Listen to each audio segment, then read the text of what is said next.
You are listening to Practical and Woo by Mindset and Manifest.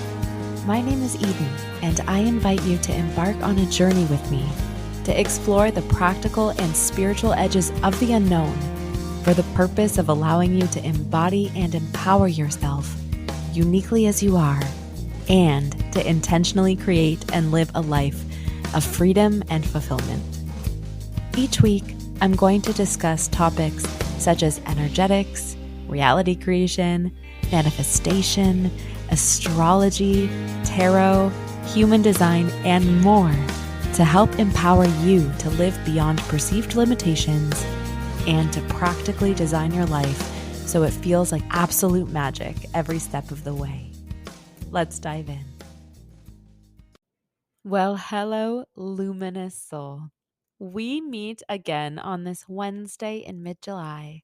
And if you're listening to this on another day, at another time, in another month or year, I love that we're time traveling together.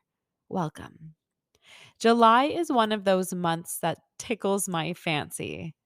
If you didn't know, I have a BA in classical studies and I love Greco Roman history. I feel blessed to have been privy to that education. And although one might wonder what you do with a classical studies degree, being immersed in a subject of profound interest feels like a reward unto itself. I highly recommend following your passion, following your interest, and later discerning the transferable nature of the skills and knowledge earned. The reason I'm so enamored with July and August, for that matter, is because two quirky Roman emperors, Julius Caesar and Augustus, decided to immortalize themselves within the Gregorian calendar.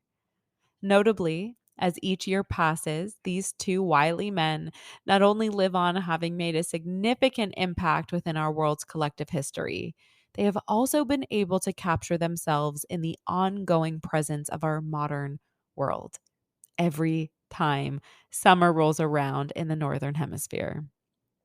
With the insertion of July and August into the calendar, the rest of the months became skewed.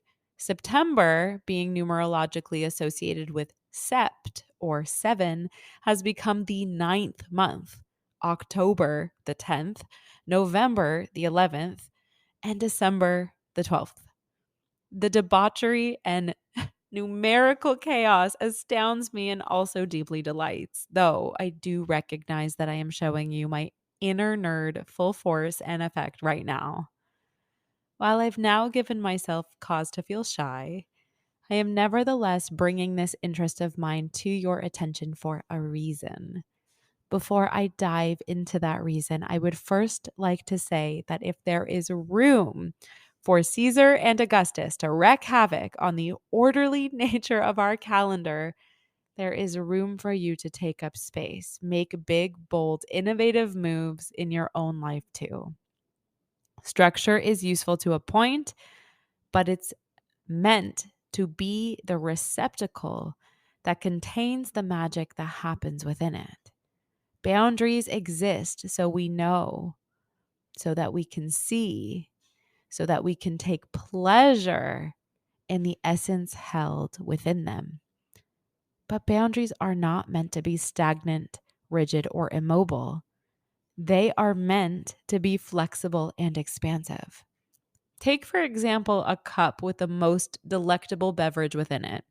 I'm thinking hot chocolate, coffee, a creamy oat milk London fog, iced tea, water, juice, whatever tickles your fancy.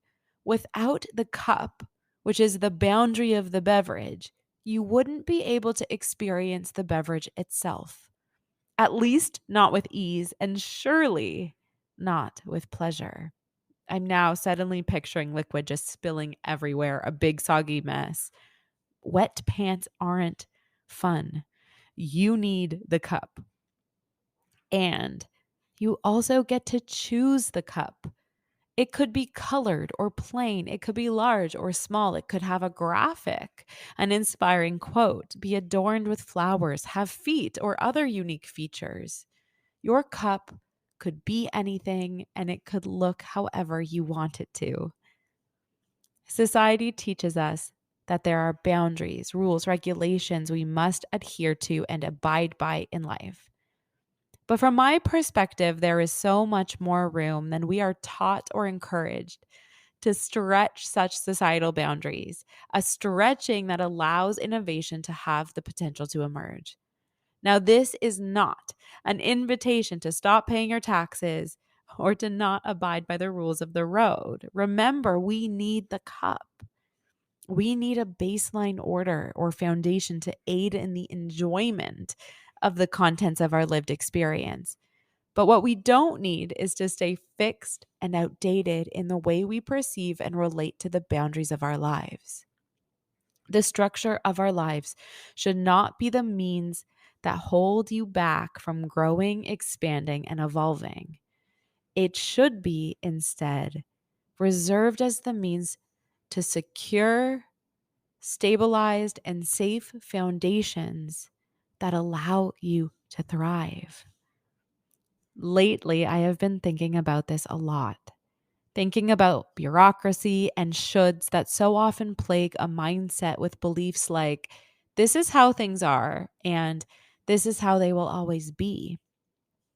Take, for example, the boundaried hoops held around running a business or making money. In order to sell this thing on my website, I seemingly need to have insurance, make sure my accounting is in order. I need to file my taxes, have contracts in place communicating my needs, client expectations, liability waivers. I need to file, inform, account for. And the bigger I grow, the more of each of these things I need to assume into my experience of being a money making business owner. It sounds tedious, and I can understand why all of these seemingly big, huge, serious tasks could potentially scare away someone from trying to venture into creating their own business in the first place. But here's the thing, the structure of creating a business is just that, a structure, and it's supposed to help you grow. A structure that will help you thrive, a structure to help you discover who you are and what you are capable of. It is daunting when you focus on the receptacle, particularly when you focus on it with such a perfectionist mindset. I must have all of these things in order for me to be successful. But I have to say, it isn't the container that creates the success, it's the essence within it. Just like Julius Caesar and Augustus, there is room to get creative with the structure of your life, to think differently and to think critically about what is actually happening. A business is not this hodgepodge of bureaucracy, even though that's what it's often touted as. A business is meant to help you connect relationally with other humans for the exchange of something, typically monetary. If I know what a business actually is, then it allows me to get creative with how I engage, interact with, communicate to the people I am building a relationship with through my business. Another structured means that often holds people back is this assumption that the only way to date these days or to meet people is online. Online forums are a receptacle for the essence of dating.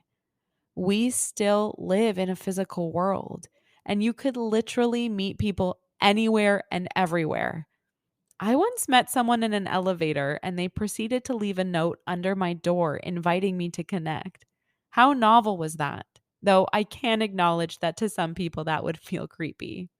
But to me, it was novel, and I love that this person decided that they didn't have to miraculously find me online. They took a creative opportunity to invite me to engage by taking a physical action in the moment because they understood that there is more than one way to meet someone. The invitation here that I'm leaving you with is to get creative about the choices you're making in your life, and to ensure that the structures that support you in your life's pursuits are flexible, expanding, and supportive to the ever growing and ever evolving nature of your creative potential. Just because that's the way it's been done doesn't mean that's the way it has to be. Until next time.